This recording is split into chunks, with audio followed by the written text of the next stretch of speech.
Welcome into week 6, Benny and the Bets, everybody. And my bread and butter, I think, is spreads and money lines. So I'm really just trying to focus there. And there's three that jump out at me this week. And the one I feel most confident about putting a Benjamin down on is the Steelers minus 3.5 at home against the Browns. The Browns are 4-1. They've proven they're a legit team. They've been winning with efficiency, running the ball.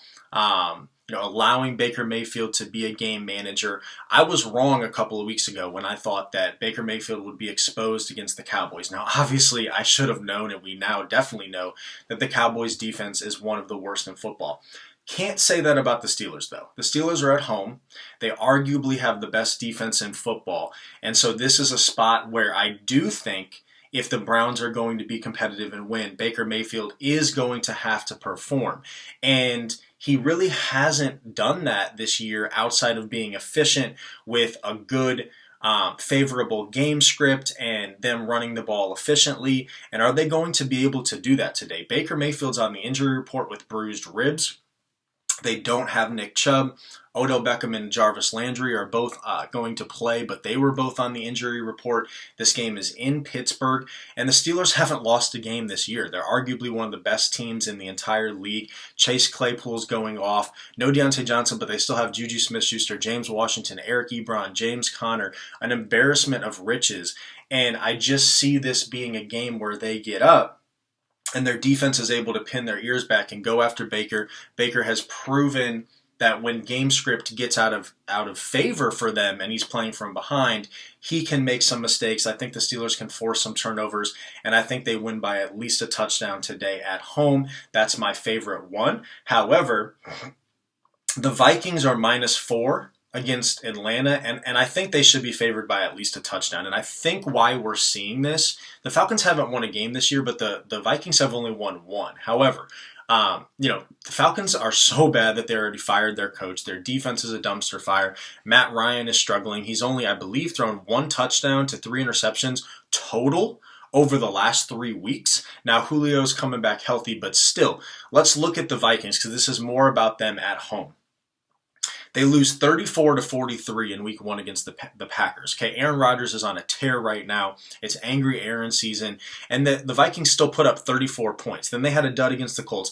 But they lose by 1 point to the Titans, beat the Texans, and lose by 1 point to the Seahawks. The Titans and Seahawks are a very good team. So if their record was a little bit better, and it very easily could have been or could be, then I think this line would be probably closer to -7 with how bad Atlanta has been. And that's what I think is going to happen. The Vikings should be able to be efficient. There's no Dalvin Cook, but who cares? We know running backs don't matter to a certain extent. Alexander Mattison looked great last week. He's always looked good. He's one of the best DFS plays of the week. He should be good. Justin Jefferson, Irv Smith started making some plays. My boy last week, Kyle Rudolph, Adam Thielen.